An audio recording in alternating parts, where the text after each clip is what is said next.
बिस्मिल्लाहिर्रहमानिर्रहीम। अस्सलाम वालेकुम बच्चों। आज हम एक्सटर्नल एक्सपोजर को डिस्कस करते हैं for X-ray and gamma ray radiation, ठीक है, और इसकी यूनिट डिफाइन करने की कोशिश करते हैं क्योंकि बेसिकली हमने एक्सटर्नली रेडिएशन जो है वो फॉल करी होती है at all the time on the human body and all other things in this universe, ठीक है। और हमारा वेरी कंसर्न जो है वो किसके साथ है कि हम उस एक्सटर्नल रेडिएशन में से जो बॉडी में एब्जॉर्ब्ड रेडिएशन है उसको मेजर करें। जो हमारा लास्ट टॉपिक था कि मेजरमेंट ऑफ एब्जॉर्ब डोज किस तरह से होगी और उसकी यूनिट क्या होगी, ठीक है। अब बेसिकली एक्सटर्नल रेडिएशन जो है उसमें जो रिमार्केबल करेक्टरिस्टिक है जो हम स्टडी करते हैं दैट इज़ एनर्जी फ्लक्स।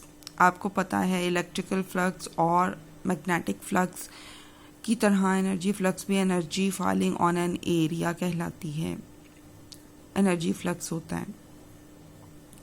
वो जो एनर्जी फ्लक्स है वो एब्जॉर्ब होता है डिफरेंट ऑर्गेनिज्म में, ठीक है।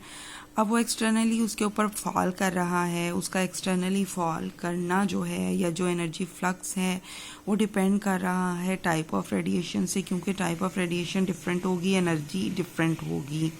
Energy of that radiation, depth within the organism, यानी हमने फर्स्ट लेयर पे या सरफेस पे वो फॉल कर रही है हमारी रेडिएशन या उससे कुछ अंदर लेयर में जा रही है, ठीक है, एट अ गिवन पॉइंट। वो जो गिवन पॉइंट होगा वो हमारा टारगेट एरिया होगा, ठीक है।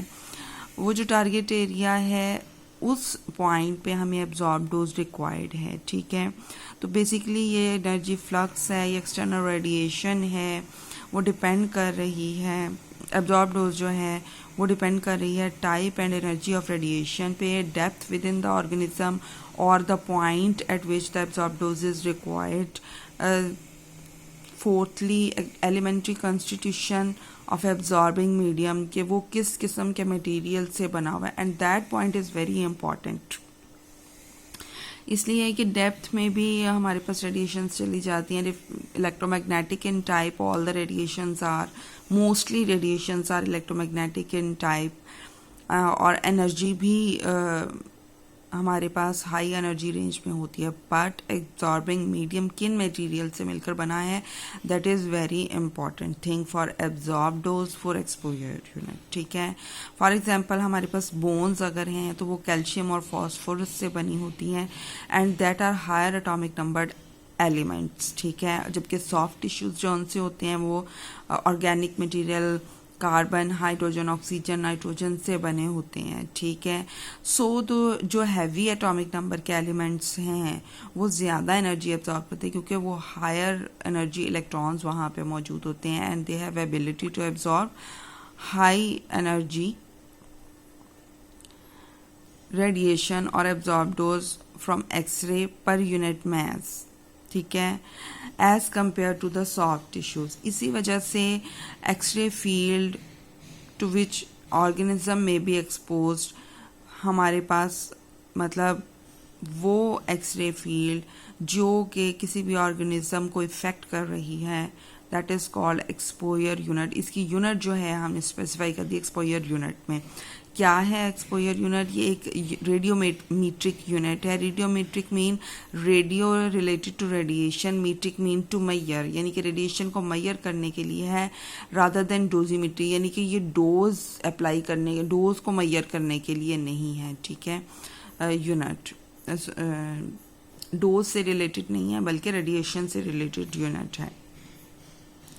सो किसी भी रेडिएशन का जो एनर्जी फ्लक्स है वो उसके फोटोन फ्लुएंस से आता है कि कितने नंबर ऑफ फोटॉन्स जो हैं वो किसी मास ऑफ ऑर्गेनिज्म के ऊपर फॉल कर रहे हैं, और ये किस किस पे चीज़ों पे डिपेंड कर रहा है। Amount of energy that is transfer from X-ray field to a unit mass of air, क्योंकि मैंने पहले भी बताया था सोर्स से एनर्जी जो है एक्सपोजर जिसको हम कहेंगे वो कम्प्लीटली सबसे पहले एयर में जाती है। एयर के मॉलिक्यूल्स में फॉल करती है, एयर के मॉलिक्यूल्स उससे वहाँ पे ब्रेक डाउन हो, आयोनाइज हो, सेकेंडरी चार्ज पार्टिकल्स उसके अंदर से एमिट होते हैं, and that energy secondary charge particle वो फिर जो टारगेट एरिया है या पॉइंट जहाँ पे एब्जॉर्ब डोज इज रिक्वायर्ड उसके ऊपर फॉल करते हैं और फिर वो एब्जॉर्ब डोज की मेजरमेंट में मदद देते हैं, ठीक है. So that is called exposure. So it is very important and basically that is called exposure, ठीक है. Photon Fluence is measure of photon influence is related to the energy transferred from X-ray to the air given mass of the air. If the amount of exposure, जिसको हम exposure unit में अब हमने कह दिया radiometric unit है, that is known, then the energy of the X-ray is known, composition of medium is known, then we calculate the absorbed dose to any part of irradiated medium, ठीक है. सो हम exposure unit को define करने की कोशिश करते हैं. It is the quantity of X or gamma ray radiation that produce in air ion carrying 1 coulomb of charge. Minimum charge जो प्रोड्यूस करती है उसे हम एक्सपोजर यूनिट कहते हैं. 1 coulomb of charge per kilogram of the air, ठीक है. Exposure है क्या है? It is the amount of X-ray or gamma ray radiation that produces in air 1 coulomb of charge per kilogram of air. That is definition and that is important और इसको आपने इसी तरह से याद करना है. ओके, इसको हम एक्सपोजर यूनिट का अभी हमने नेम दे दिया, सो इसको हम एक्स यूनिट से लिखते हैं. That is equal to 1 coulomb over kilogram of the air. ये वो अमाउंट ऑफ रेडिएशन है जो 1 coulomb over kilogram charge produce करती है ऑफ द एयर, ठीक है. सो इसका मतलब ये है कि एक्सपोजर यूनिट बेसिकली आयनाइजेशन की यूनिट है क्योंकि ये 1 कूलम्ब चार्ज प्रोड्यूस कर रही है, ठीक है.